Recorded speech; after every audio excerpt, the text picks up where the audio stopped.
la cérémonie protocolaire avec le mot de Monsieur le Président donc de l'ASFO, Monsieur As Ndiaye. ginnaaw bi ñu sante yàlla mu may ñu teewee bés bi ñu ngi kontaan ci mbooloo mi kontaan ci xale yi kontaan ci suñu gan yi macha allah donc bés bi ñu ngi ko tuddee une femme exemplaire muy madame Fanta Diallo, directrice de la jeunesse et des sports de la ville de Dakar. On n'a pas choisi au hasard parce que madame Fanta Diallo jigéen la. ASFO di équipe bu jigéen, on a 4 catégories de filles dont 63 minimes. Donc man mi wax ak yéen sama njaboot ñu ngi ci ñi toog fii yëpp seen njaboot ñu ngi fi macha allah, encadré par des responsables. mu nekk jamono ju doy waar. ASFO am tradition wu def sport et études macha allah ren ji am nañ 4 bacheliers sur 5, l'une des rares équipes au Sénégal. waaw on a 4 bacheliers sur 5 macha allah, sur 5 candidates. donc ñu am njaboot ju sew ñu ne fii ñu tànnal leen royukaay moo tax ñu tànn Fanta Diallo muy jigéen bu dynamique macha allah.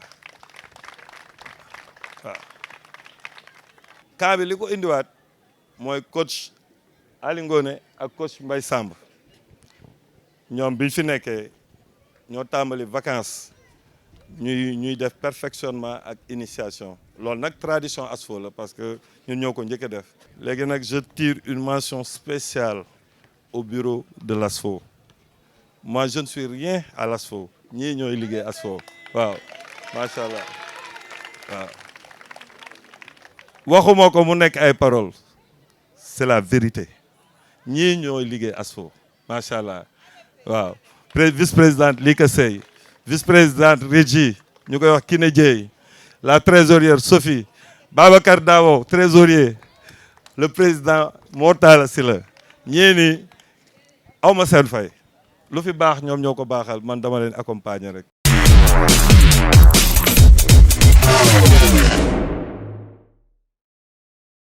te li la bett mën la yaakaaruñu woon ni ñi ñaa ngi bàyyi xel li ñuy yëngu te wax dëgg yàlla li nga def rëy na trop si man, rëy na si ñun. parce que bi ma fi ñëwee ànduma fi man kenn, dama ñëw seen samay collaborateur làkkatu toog si gannaaw. kon def nga lu rëy loo xam ni man duma ko tuddee sama bopp waaye gëm naa ne dama koy tuddee ñi nga xam ne ñoom laay liggéeyal chaque jour, di nekk ak ñoom chaque jour ba nga xam ne yow li ñuy liggéey gis nga ko, ràññee nga ko ba bëgg nga ñoo def royukaay ci say ndaw. ah wax naa ko romb nga Gueule Tapée, romb nga Fass, romb Colobane, ñëw ci ñun suñu ñëwee ba fii gis ku mel ni Ali Ngone, gis ku mel ni doyen Mbaye, ñoom laa mun tudd parce que ñoom laa xam. bi ma dayee nii lay nangu seen bal ñoom bu ñuy ñëw basket ci terrain zone B lakkal naa leen trop. damay ñëw ñu def seen match ma ne par force foofu lay basket, amul match jigéen, match boobu laay joué, 3-3 boobu laay joué, 5-5 boobu laay joué wala kenn du joué. xam nga ñoom naam mun nañ koo fàtte parce que jamono dafa dox ba ñu màgg nekk si yeneen deye si yeneen fànn, mun nañ koo fàtte waaye gëm naa ni am na yoo xam ne ñoom def nañ ko si ñun bu ñu nekkee ndaw te fàtte nañ ko. te gëm naa ni loolu la ñuy jéem a defaat si ndaw yi te yàlla na leen si yàlla jàppale. su ma ñëwee nag si club bu mythique bu mel ni ASFO,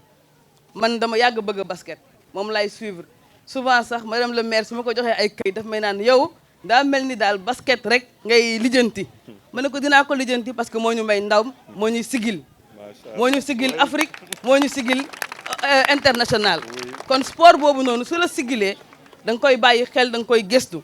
te li waral mu sigil ñu dafa amoon club yoo xam ni dafa meloon ni ASFO, meloon ni Sibak, meloon ni yeneen ñi nga xam ni da ngay génn sa buntu kër rek jéggi dugg. ñaata yoon la ñu tëb mur bii, ñaata yoon la ñu tëb mur def ay pax pour mën a jàdd gën a gaaw egsi si terrain bi bañ a wëri. loolu mooy proximité te si ñun loolu mag sama équipe si la ñuy liggéey chaque jour. sport de proximité dafa nar a nekk priorité si réew, dafa nar a nekk priorité si gox. parce que xale yi suñu amul fu ñu jëm loolu mooy indi ñu dem defi ji leneen sama collègue bii toog nii sama gannaaw temps yi yëpp ñoom li leen tere nelaw li leen tere am jàmm si période estivale gi mooy noyade ñi ñuy gis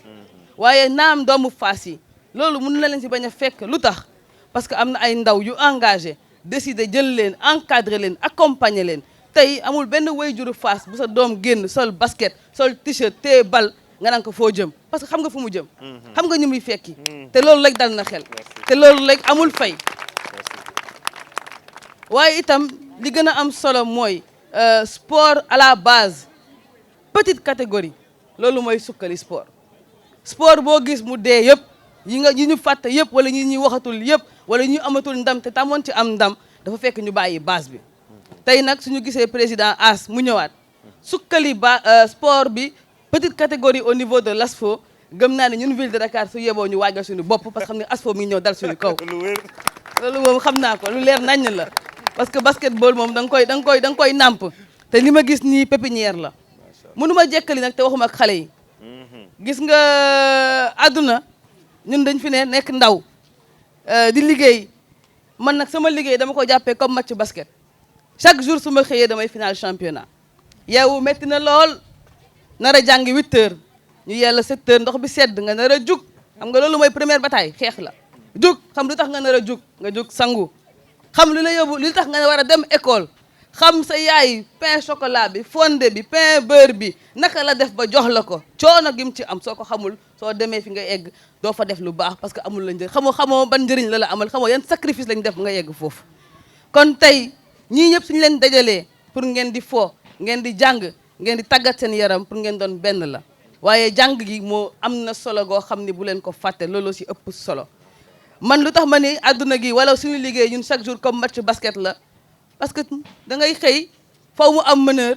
faw mu am pivot faw mu am ailier faw mu am ñu toog banc ñun ñëpp benn nit musoo gis match basket boo xam ne benn ngi te ko gagné musoo gis combat boo xam ne benn ngi te ko gagné musoo gis jëf goo xam ne benn ngi te ko def kon mbooloo mooy doole soo leen bokkee gox bokki fu ngeen jóge soo leen booloo li ngeen bëgg si gox gi ngeen ko am waaye su ma tourné nag gis lépp di encadrement di waa gox gi ah dëkk ci gox gi de jëriñ gox gi ko gën kon yéen waa ASFO Fass Gueule Tapée Colobane di ko tàmbali si parents d'élèves bii nga xam ni man sama doyen la di wax ni ngàcce ngaalaama yéen ñëpp parce que lii mooy jëmee gox gi kanam lii mooy tax xale yi doon benn mun njëriñ gox gi ëllëg di leen gërëm di leen sant waaye mënuma jekkali te nuyuma sama doom ndey ki nga xam ni maag moom ñoo bokk koñ ñoo màggandoo muy Mortala Sil di ko nuyu di ko gërëm di ko sant parce que mun nañu bokk koñ mun nañu màggandoo waaye yoon yi du bokk mu ngi ASFO maa ngi ville de Dakar mi ngi feneen maa ngi feneen mi ngi ci leneen maa ngi ci leneen waaye li ci gën a am solo mooy ñun ñaar ñëpp li ñu ñor mooy li ñu nekk ñun ci ñëpp gis seen bopp li ñu nekk na jëriñ askan gi li ñu ne na nga xam ni dina doon ndam ci lépp te ndam googu ñun ñëpp a koy bokk tey dans 5 ans sama waxee waa ville de Dakar su ñu bëggee jënd benn pépite fii nga ne ma pourtant kii moo ne woon ci camp bi dama leen a gis nga nii la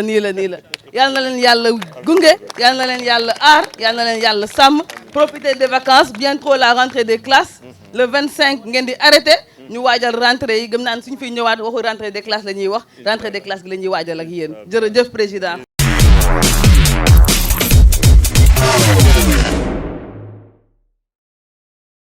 may wax ci turu président de la fédération sénégalaise de basketball maître Babacar Ndiaye mi nga xam ni moom laa teewal fii lii ñu gis fii dal na xel ndax xale yu toll nii ku leen regroupé ku amul yaakaar ci relève bu basketu Sénégal man defe naa ne sa gis-gis dafa néew. mais ASFO dafa jël formation à la base teg ko di ko dundal parce que xale yi bu ñu màggee ASFO war na mën a jouer les grands rôles dans le Sénégal. lii bu ñu màggee li ma gis fii ñu def ko démonstration muy fondamentaux wu basket suñ ko màggaalee ak moom fii ak ñetti at ñeenti at yeneen xale yoo xam ne yu mucc ayib incha allah dinañ fi génn yàlla na ko yàlla def. ASFO nag lii club traditionnel la xam nga dégg naa sànq ñu wax fi Ali Ngone d'accord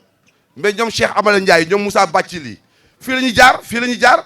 bu leen fàtte ne ASFO amoon na équipe bu mag en garçon di jouer les grands rôles dans le Sénégal en filles ñoom Mati Lopi ñoom Kaja Jaari Sow fii la ñuy jaar ci yeneen bi lañ doon entraîné kon bu xale yi ñëwee emboîter le pas dañuy am yaakaar yàlla bu yàlla tas yaakaar ñuy ñaan rek président ñuy wax ci turu fédération sénégalaise de basketball bërki démb la ñu jóge Kigali àndoon ak équipe bi yàlla def li ko neex yàlla moom bu defee li ko neex kenn mënu ci dara ñuy ñaan rek na mbooloo bi ñaanal jigéen ñi ñu ngi ci Yaoundé yàlla defal leen ndam ndax bu ñu amee ndam Sénégal yëpp ñoo ko bokk waaye damay wax ni man de bu ma demee fédération dinaa leen ni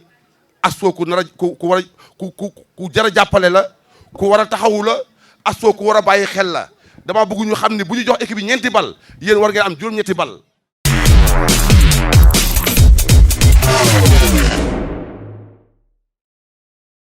voilà man nag damay ñëw ci turu ancien et ancienne amicale de l'âge fonctionnaire ancien et ancienne. La présidente, c'est Fatou Kiné Ndiaye, la grande dame. La vice-présidente, c'est moi, Adja Lika. Son secrétaire général, c'est Ndofène. La trésorière, c'est Adja Rama ak Nafi. Mais di remercier président As parce que bi fi dara nekkulee la ñëw indi ko ba mu toll fii ñoo ngi lay ñaanal lii nga sumb yal na la si yàlla jàppale sa saison bi ngay dugg aussi yàlla defal la xéewal sa nga jël ay coupe yu bëri. léegi bi ma paree nag maa ngi jublu si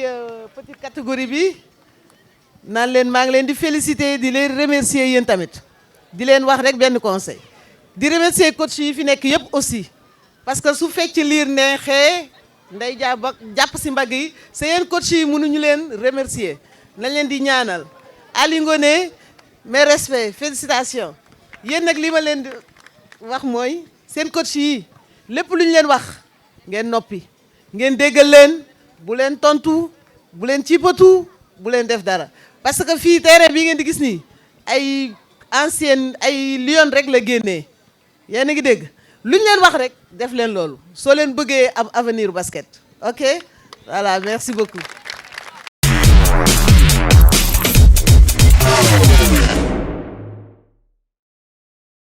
Oui, j'étais invitée par l'association sportive des fonctionnaires, comme ils le font souvent quand ils ont des activités. Et ils m'invitent et je viens participer à leur activité, vu que le lycée abrite le terrain de basket que fréquente l'association sportive des fonctionnaires. En fait, c'est toujours important de faire des camps comme ça pour la petite catégorie, parce que nous savons que le Sénégal est un pays de basket et c'est avec la petite catégorie seulement qu'on va encore gagner des titres. Ça fait longtemps qu'on n'en a pas gagné et on voudrait vraiment revoir le titre continental au Sénégal et pourquoi pas avoir de très bonnes participations ailleurs. Maintenant, ce que je voudrais dire, que des équipes comme l'ASFO ont besoin d'être soutenues, que ces équipes-là ont besoin de personnes ressources,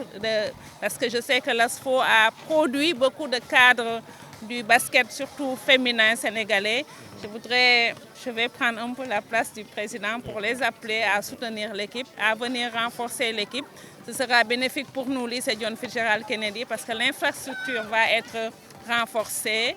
parce que nos élèves fréquentent ce terrain de basket-là pour les cours d'éducation physique sportive. Oui, nous avons des filles qui pratiquent le basket. Je sais que nous avons des élèves qui sont dans l'association ou bien qui ont fréquenté l'ASFO ou bien qui fréquentent ce terrain de basket-là. Au niveau du sport scolaire aussi, nos équipes de basket se comportent très bien parce que nous avons des terrains de basket au sein du lycée. Nous favorisons vraiment le sport-études, mais il faudrait beaucoup plus d'organisation, beaucoup plus de soutien et de moyens pour que ça puisse être beaucoup plus développé.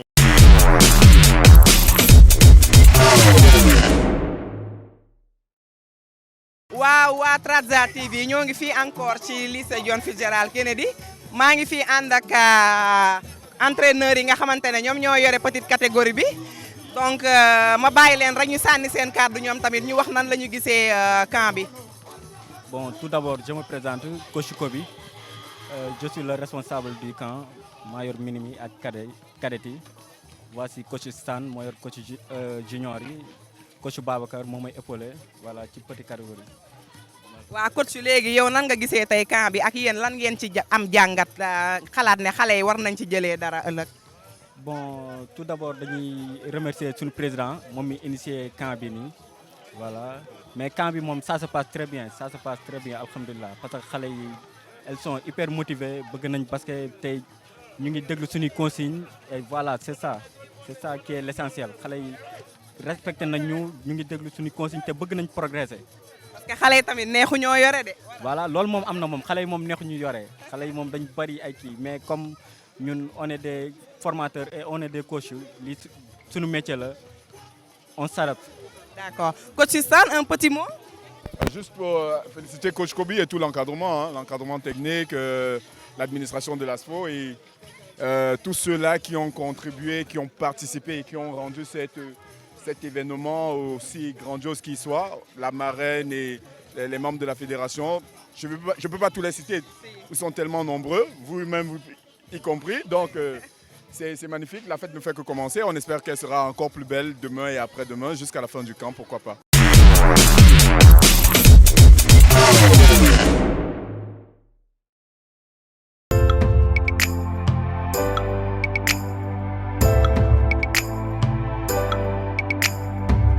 Seyuma ak yow seyuma ak kenn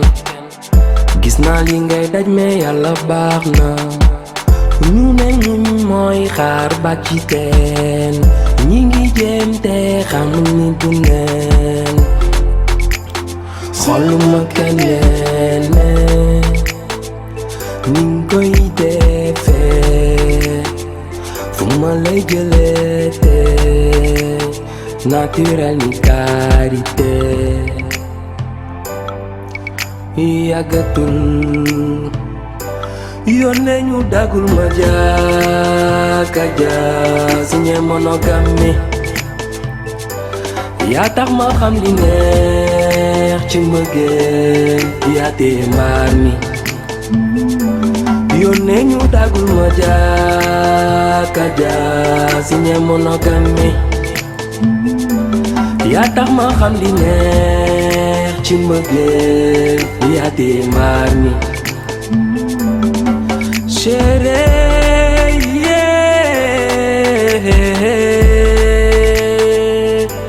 teg naa ko ci yow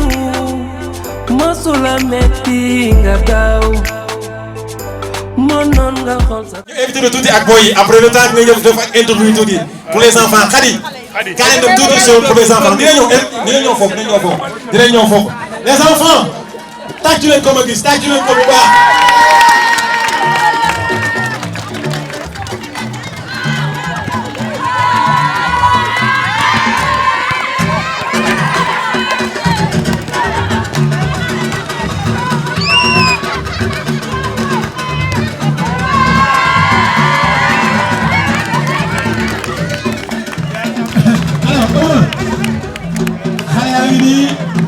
say jarbaat lañ say rakk lañ say doom am na benn moo boo leen mën a wax. déjà ay wàllu son yi benn moo rek nga wax leen ko gërëm leen ñoom ñëpp. waaw salaamaaleykum maa ngi nuyu ñi fi nekk ñëpp ku nekk ci turam ak santam di nuyu itam aussi ñi fi ñëpp di nuyu Khady Traza bu baax a baax. waaw di nuyu tamit élèves yi fekk ak jigéen ñi fekk ñëpp ba nag mu néew mu wax loolu mais sport moom ku ne xam na ni su boolewul da nga war a tëtaakale te tamit sport dafa baax ci santé waaw ma leen di wax daal lépp loo nekk rek li woykat bi naan sa métier ngay doon bër waaw nit ki nekk moom si sa métier rek ci nga mën a wane sa bopp maa ngi ñaan ci ay champion yi yu mag feeñ bi ak ay champion dina ko ñaan mu doon mën a wax merci alors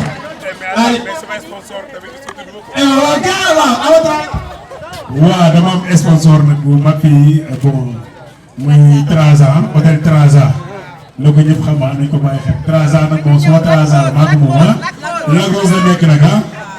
ok jàmbaar c'est vrai que équipe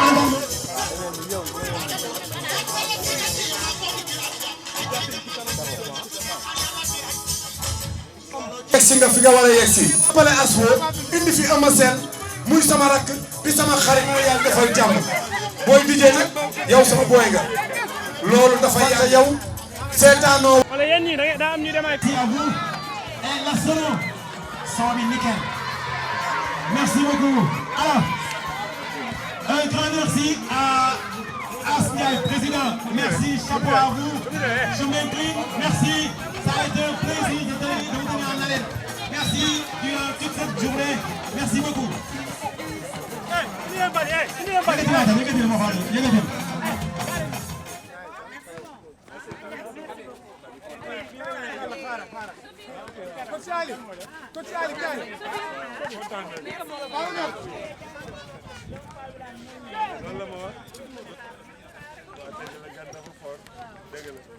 Même 2 minutes rek s'il te plaît 2 minutes. Xadi kontaan naa waay. Mais yow xadi yow mi yow da nga war a parce que